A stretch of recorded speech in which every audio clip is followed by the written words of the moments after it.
ஸ்லாயங்கில் உள்ள குடியிருப்பு பகுதியில் ஸ்லாங்கூர் மாநில குடிநுழைவு துறையினர் மேற்கொண்ட சோதனையில் 850 வெளிநாட்டினர் கைது செய்யப்பட்டனர். ஸ்லாங்கூர் மாநில மந்திரி பெசார் டதஸ்ரீ அமருடின் ஷாரி தலைமையிலான சிறப்பு அதிகாரிகள் இந்த சோதனை நடவடிக்கையை மேற்கொண்ட நிலையில் டதஸ்ரீ அமருடின் ஷாரி நேரில் சென்று வெளிநாட்டினரை சோதனையிட்டது பரபரப்பை ஏற்படுத்தியுள்ளது. ஸ்லாயங் பாருவில் உள்ள குடியிருப்பு பகுதிகளிலும் வணிக கடைகளிலும் சட்ட விரோதமாக தங்கியிருந்த 1116 வெளிநாட்டினரிடம் சோதனை மேற்கொள்ளப்பட்டதாகவும் முறையான ஆவணமற்ற 35 பெண்கள் உட்பட 850 வெளிநாட்டினர் கைது செய்யப்பட்டிருப்பதாகவும் டத்தஸ்ரீ அமருடின் ஷாரி தெரிவித்தார்.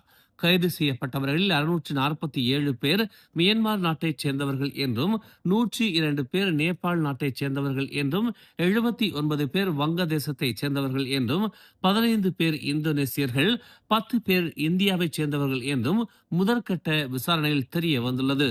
முறையான பணியிட உரிமம், கடப்பிதழ்கள் இல்லாமை, போலி அடையாள அட்டைகள் என பல்வேறு குற்றங்களின் அடிப்படையில் தற்போது அவர்கள் கைது செய்யப்பட்டிருப்பதாக ஸ்லாங்கூர் மாநில குடிநுழைவுத்துறை துணை இயக்குனர் டத்தோ லோக்மான் அஃபாண்டி ரம்லி தெரிவித்தார்.